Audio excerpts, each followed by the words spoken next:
Good morning. Ngasi card me say ngasi Rashi ki matungi na ko ka trying to katang thok charage trying to chidagi chai chagi Rashi ma pado khala khala ga on my taro ga minera se ko.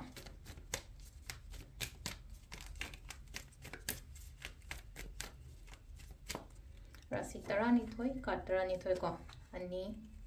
ahum mari manga taru tare nipan mapan Tara Mathoi Tarani Thoi ko Khoi Han Bako Khoi Han Base Kogi Mesh Rashi ko Ying se Mesh Rashi going to Mrs. Laketo Mesh Rashi going to say say patience lay yung si se Sau Kot Pama my adding a pada biba Tarako patience labor o Tabatomatam the Yamna cool and calm when the Tobuto Brisha Rashi ko Brisha Rashi going to lay say had the emotions Karikra had Tarako emotionally decision logo no Katang practically the mind Taroga Lobi had the Tabamatomatamda had the Kandara Kolaga Padanto Bioko Ade Kogi Mitun Rashi in the Hadi Hakchangumba nungaigani ko khara phagalako ko pangrang na de nuaite khoteng khale hakchang oiro problems oiro ko tholokpo dudagi adu sida leino ko akoi karkat rashi gi oina haragadi challenge leigani ko adum thabak to matamda line oidabadu oidi oigani ko soidana aduga singarasi isaje ithan tandaba shachok thabai tap to ko smain tanba ya de ko kaina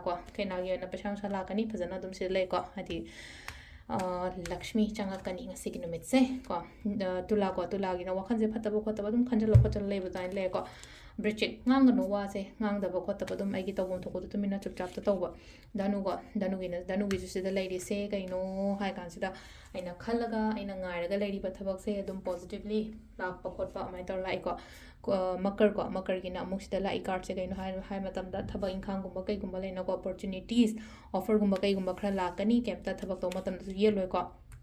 Kumbarashi gi oina haraga susila ise growth piri ko yam phajana thabak to matna chawkhatpa last ki minna gi sina amuk sida su chamana na hai tara ko thabak to matamda phajana fully focus thamaga thabak to ko hadi oidri phawba yadri phawba haina khallaga chap yunga du gi du onchalaga tai tawiba adu sida leira ko koi rashi gi matungina tarot card reading ma'am thank you